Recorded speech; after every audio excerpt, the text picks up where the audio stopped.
Great, thanks, John. So I'm Sara Jackson. I'm the medical director for the adult medicine clinic at Harborview. Next slide. And as you may not know, Harborview was one of the. Oh, can you hear me? Yeah. At Harborview, we were lucky to be one of the first three sites to be involved in the OpenNotes original study that took place in 2009. Harborview is a trauma hospital, but our mission population is the most vulnerable patients in King County.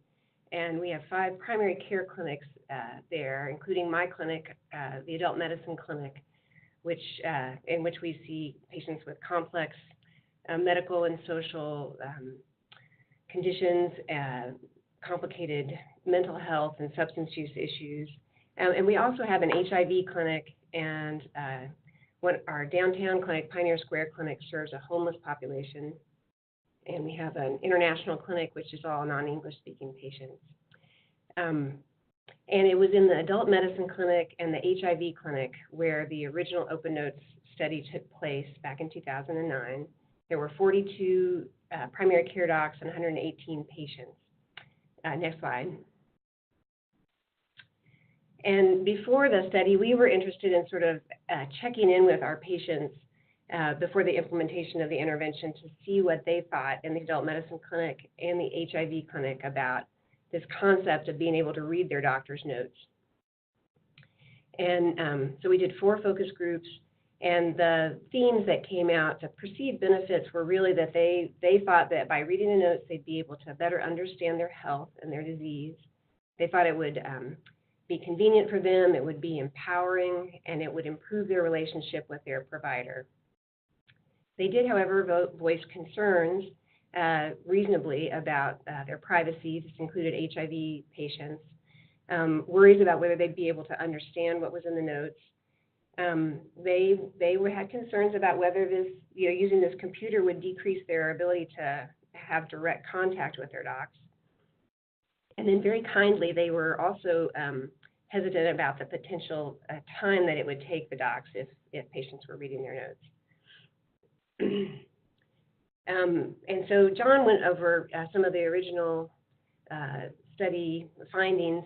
These I've just taken out and focused on the Harborview patients. So these are all our vulnerable safety net patients.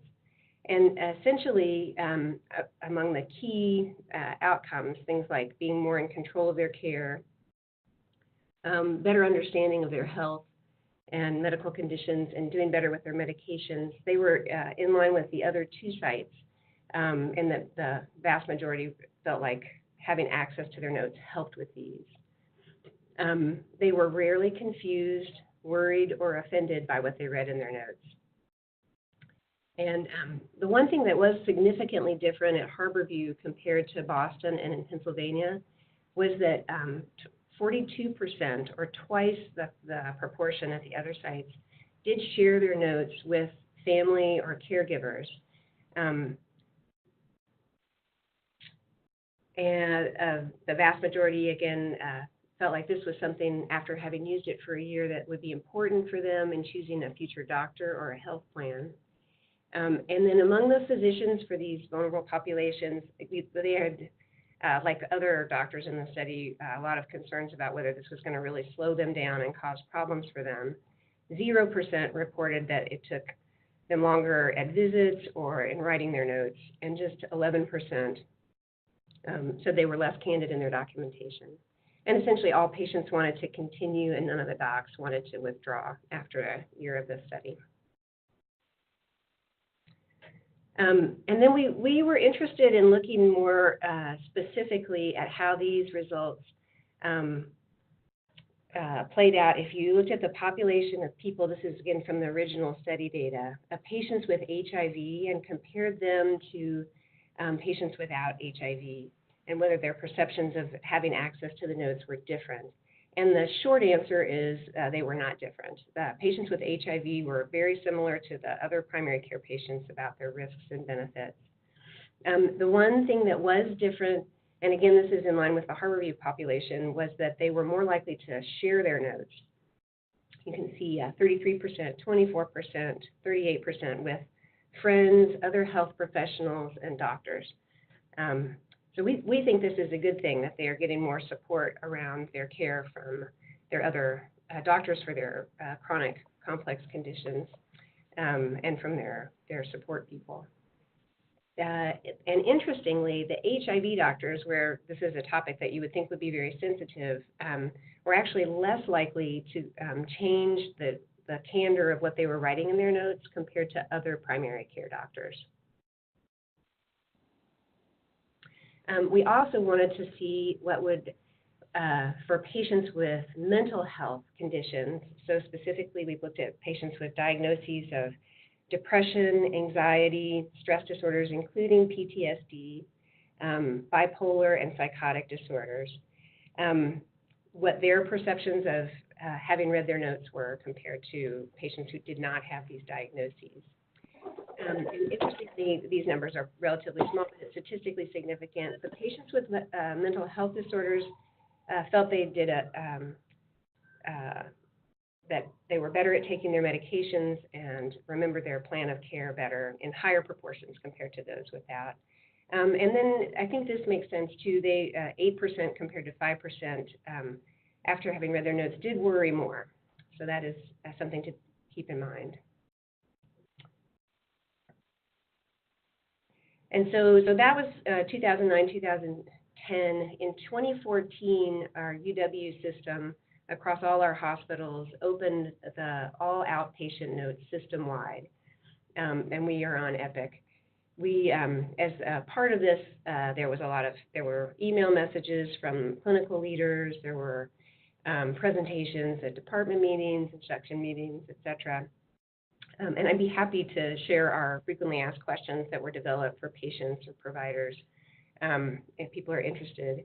There's also I've attached some of the slides that we use for tips for providers about how to think about writing your notes when your patients are reading them, which are summarized in the, can you go back for just a second?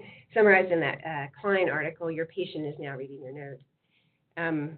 But I will point out that when UW opened everything, they did not actively market or message this to patients beyond trying to get them to sign up for the portal. Okay, next slide. And then again, this is a couple of years ago, we wanted to circle back again to our adult medicine clinic and HIV clinic populations. Now that they'd had years of access to notes to kind of get more qualitative information about how they felt about the notes. And so we did 4 focus groups again, including a little survey. We had them actually right before the focus group read through their last primary care doctor's note and then give us some specific feedback about that by survey. And they felt that 89% felt that the note content was useful. They did notice 20% essentially noticed some inaccuracies. And then about a quarter felt that there was too much medical jargon and that the templates were too long, which is, we have some pretty big templates in our within the institution and clinic that I think that's true. Next slide. And then themes that they brought up was that when the content was confusing to them, they really relied upon their provider to explain it to them. And so they were using this as an opportunity to speak with their provider about their health conditions. They really liked having more compared to less detail in their notes. They really wanted to have all of their information. And then they did notice inaccuracies in the notes, particularly, as I mentioned, among the heavily templated notes. And then also of note, in each of the groups, there were 1 or more participants who were really almost evangelical about wanting to help the other members of the group or people with getting access to their own, if they weren't actively using the portal, helping them learn how to do it and showing them. Oh yeah, give me all the information because I'm going to look it up otherwise. So at least here it is. This is more bulk, more data. I think it's good. This is good information to have, and it would be good for my kids to know and have. I don't have to explain every detail to them. They would know what it is and how to go about it and take care of it. I think that's in fitting with part about our patients sharing their notes with their support people. And then this is a sort of a continuation of this idea of trying to engage our patients using the electronic record. We're piloting, it's called the Our Notes pilot, where patients can, before they come into clinic, submit their interval histories via the portal, and then the doctor can add it to the note so that the patient gets sort of the first opportunity to put what they want to talk about in front of the doc, and then the doc doesn't have to necessarily retype that into the note. We've been piloting that in our clinic in adult medicine and in another clinic similarly sized that has a more traditional insured population. And as you might expect, our preliminary data, the uptake is a lot greater in the traditionally insured population than our safety net clinic. So we've been, I think one of our big next steps is really trying to think about ways to support and assist our patients to sort of help bridge this gap, which I think is real. With either we've been using student volunteers or thinking about trying to get patient navigators to help our safety net patients.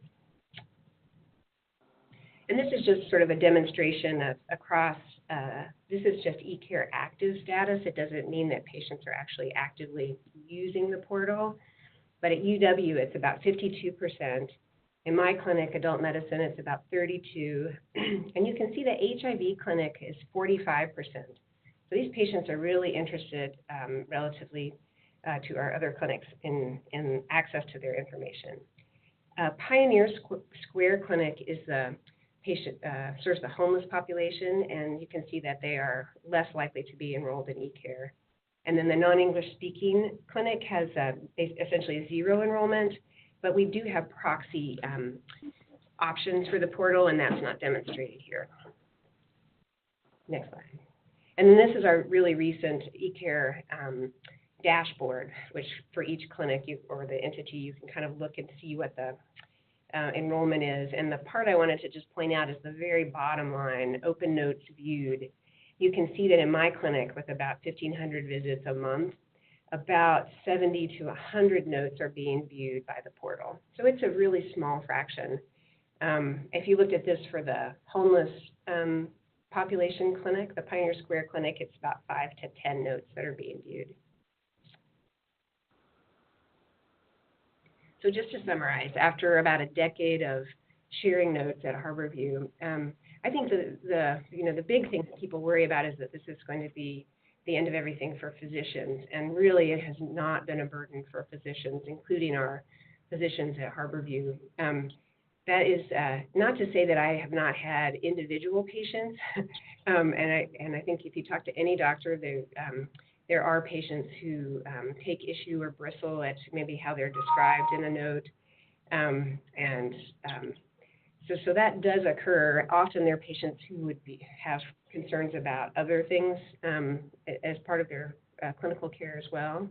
And in my practice, I've had essentially 4 patients who I've had to make an amendment for or had discussions about notes over all this period of time. And then as I've demonstrated, the feedback about this has been very positive. I think we really think a lot about gaining trust for our vulnerable safety net populations, and sharing their health information and what you're writing about them electronically with them, I think is really, it shows that you trust them, and they appreciate that. It strengthens the provider relationships, and they really value having access to their own health information. And then as UW-wide, I just had checked in with folks just to see if there had been a big spike or if there were a lot of increases in amendment requests. And there has been an increase since OpenNotes went live in 2014, but these are predominantly for inaccuracies. And I think we think of that as definitely a good thing. Segal Bell has done a lot of really good work looking at medical errors and using patients as partners to help us, cull out those random things that get into notes that are not correct. And so that's been our experience. And then I think really for our safety net patients, looking at ways to help support them and get them using this tool is one of our next pieces.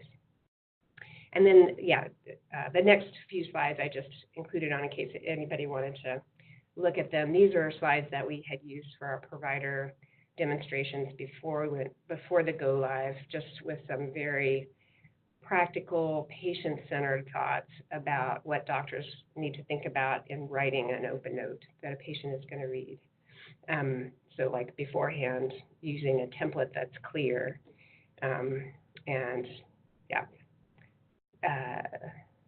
and then during it, there are lots of words that I think patients, there's a lot of concern that patients will see things like obesity or discussions about cancer. I think the key piece is to really communicate directly so that, this is, if these are concerns, then the patient should be aware of them, and they should be things that you had talked with the patient about during the visit that are documented there. And then it is an opportunity to highlight the strengths of the patient. Yeah. Okay, I think that's, yeah. You can use it for feedback later. Okay, so thank you, Sarah.